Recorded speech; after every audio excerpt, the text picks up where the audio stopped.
Hi, my name is Cindy Needham, and this is my classroom lecture on my Ultimate Border Stencils. Borders are difficult for most people to design because you've got borders in different widths, different lengths. It's hard to get designs fit trying to get the corners straight. So I came up with 6 designs that I call my Ultimate Borders, and these come in various sizes, but the 6 designs that I've got are the classic rope cable, repetitive squares, zigzag, high tide, low tide, and pearls and swirls. Like I said, they come in various sizes. I have the halfway points already marked, and they're all intended to be able to be used by themselves or in combination with each other to make a whole bunch of different designs.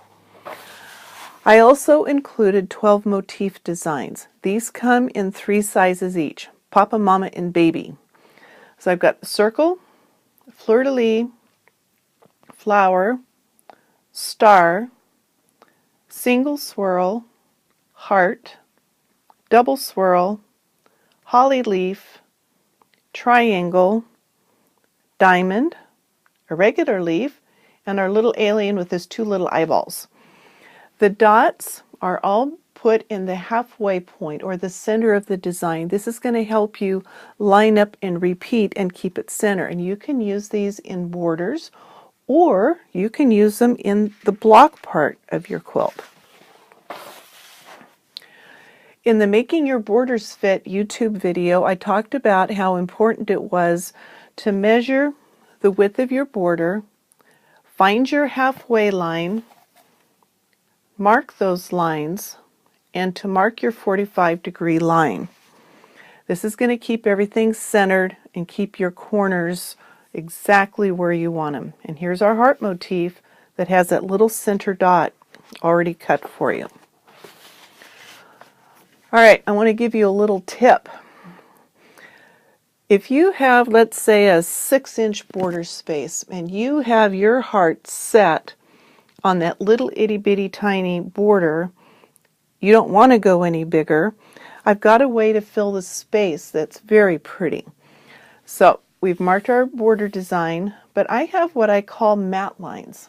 If you go to an art gallery or a museum and you see the beautiful paintings or the photos, more than likely they're surrounded by a series of mats of different widths. So I do the same thing with my quilt. I'll take my ruler, I'll line it up to that border seam, and I'll make a series of lines that are usually a 1/2 inch to 1/4 of an inch apart.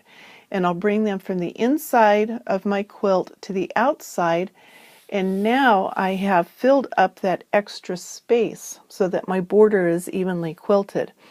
I came up with this idea because my husband Kent is a cabinet maker, and I watch him do the crown moldings in the kitchen, and I went, whoa, that's perfect. That would be great in a quilt.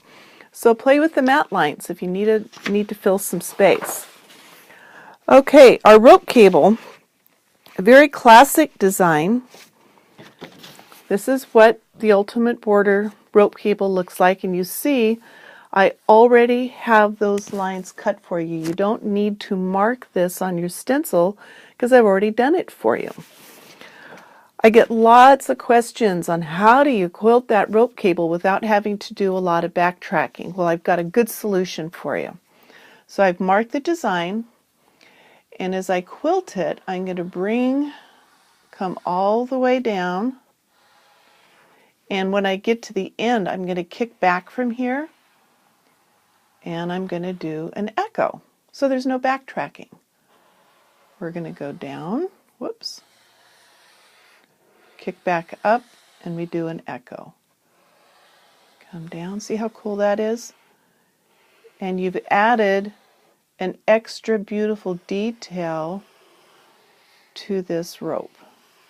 So it's an easy, continuous line way to do a rope cable. So I'm going to show you some class samples. Here's a class teaching sample for the rope cable. This is done on Dupioni silk.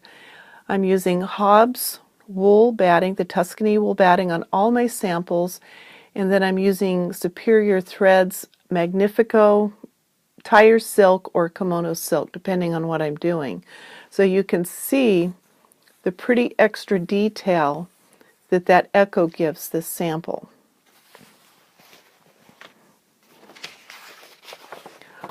All right, repetitive squares. Remember, we can fill space. We can do anything with that space we want to do. This is what the repetitive square stencil looks like. You can quilt it just like that, not add anything more to it, or we can start adding repetitive lines, cathedral windows. You can double mark it, do different threads. It just depends on how crazy you want to go with it. So for this sample, I've added repetitive lines. Here's my cathedral windows.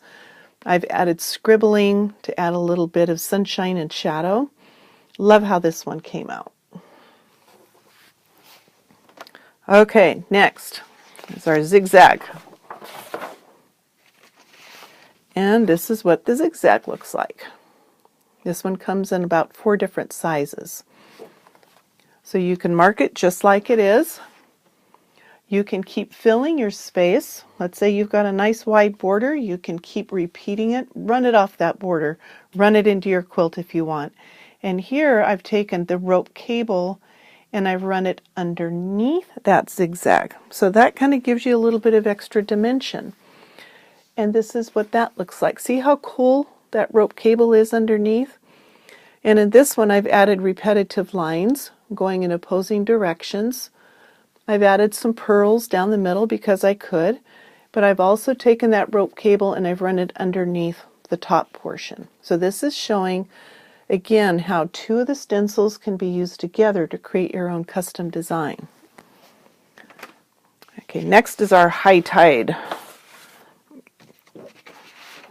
Very standard, curvy border that you can add anything you want to, especially all those motifs that I was showing you. So we can do a classic feather border, or we can take any of those motifs, add it to it, and you can get your own little personality depending on your quilt.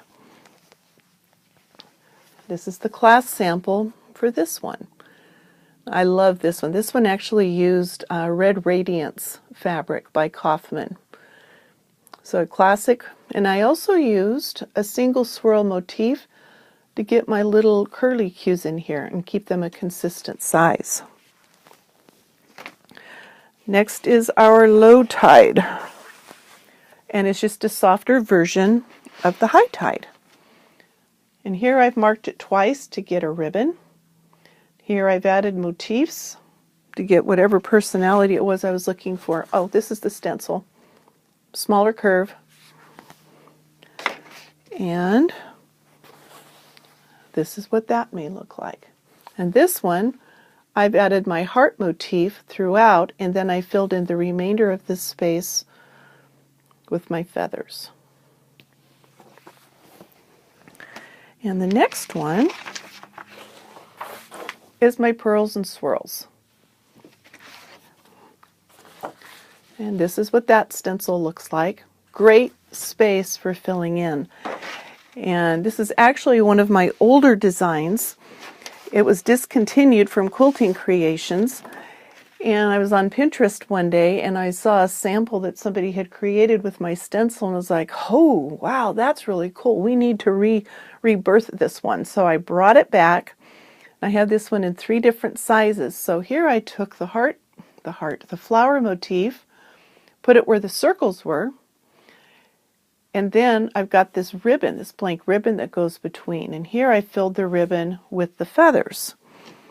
So the design that was inspired from the Pinterest was this one. I love this one. This is one of my favorites. So we've got the heart motif that comes with the set, filled it with feathers, and I've added repetitive lines and some echoing to accent that. All right.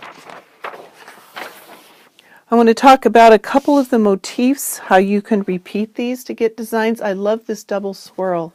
There's a million things that you can do with this double swirl. You can repeat it just as it is. Here I've added extra lines to it. We've added feathers to it. This is what this may look like. I think this one turned out really pretty. We can also take repetitive squares. Just take one of those squares, put your double swirl in between them. Remember to take your stencils apart visually. Make different designs. And here's just an example with our triangle. This is where those center dots come in handy. If you want to repeat this to make a border, you're going to line up that dot on that line that you marked on your quilt, and this is going to keep you straight and honest throughout that whole border. Here I've taken that triangle, flipped it around, filled it with repetitive lines. With my diamond, here's that little center dot.